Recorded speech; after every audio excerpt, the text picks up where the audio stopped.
سلام، من میلاد هستم و اینجا موسیا گرافیکه. امروز با یه آموزش بسیار خفن و جذاب اومدم.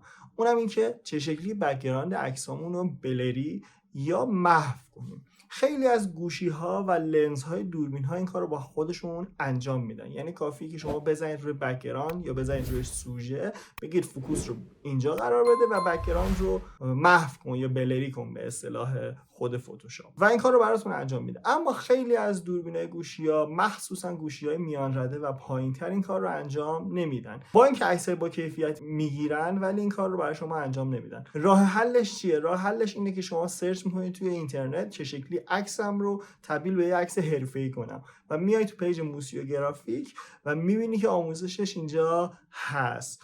چه شکلی این کار انجام میشه؟ بریم تو فتوشاپ بهتون یاد بدم. برو بریم. این عکس رو من از تو اینترنت پیدا کردم. عکس خوبیه برای این کار، برای این تمرین. ولی اولین کاری که باید بکنیم اینه که این عکس رو از بک‌گراندش جدا کنیم. میریم سراغ پن و شروع میکنیم به بریدن دور این عکس.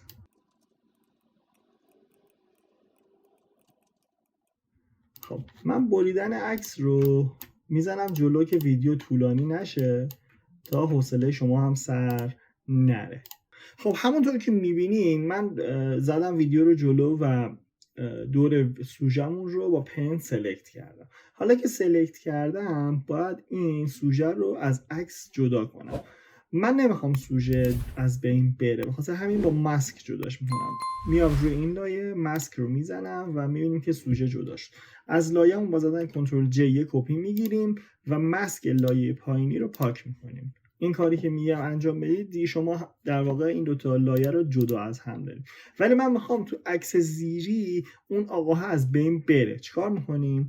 میایم رو ماسک میزنیم، دوباره یه بار دیگه سلکت میکنیم و خاموشش میکنیم، بریم رو لایه پایینی.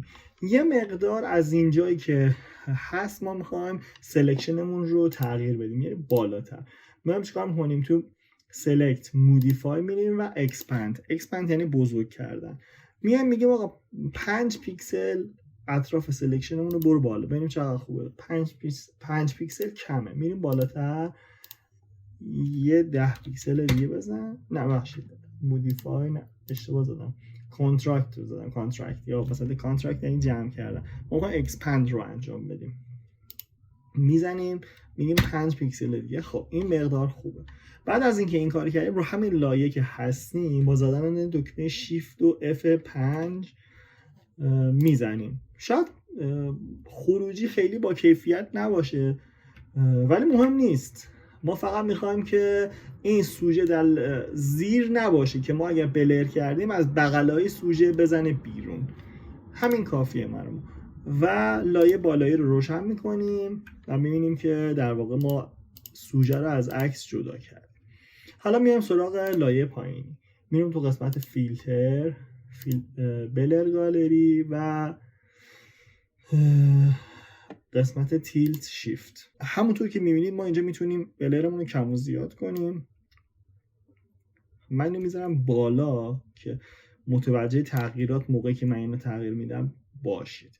اینو میتونیم ببریم بالا، میتونیم بریم پایین. محدوده اثرش رو میتونیم کم و زیاد کنیم و خود این رو هم میتونیم بالا پایین ببریم که ما میخوایم چون پشت سوژه در واقع خیلی جذاب بلر بشه. اینو میاریم تا پایین، محدوده اثرش هم رفت بیرون از عکس، کمش میکنم میارمش پایین تا اینجا. اینم میارمش بالا، محدوده اثرش هم یه ذره ازش دور میکنم که این در واقع نرده ها دیده بشه. این بلرش الان من بردم بالا داریم که ببینیم. ما میتونیم به طبق سلیقه شما، میتونه این باشه، میتونه این باشه، میتونم این باشه. الان این غیر واقعی. این من نظرم اینه که مثلا اینجاهای مقدار این خوبه. اوکی میکنیم، ببینیم که انجام شد. حالا میخوایم ببینیم با عکس اول چه فرقی کرد. از این لایه با گرفتن آلت یه کپی میگیریم، میاریم بالا، ماسکش رو پاک میکنیم.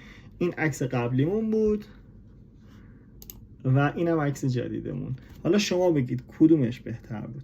اگه تا اینجا ویدیو همراه هم بودی لایک و کامنت و سابسکرایب یادت نره، چون که خیلی حالمو خوب میکنه.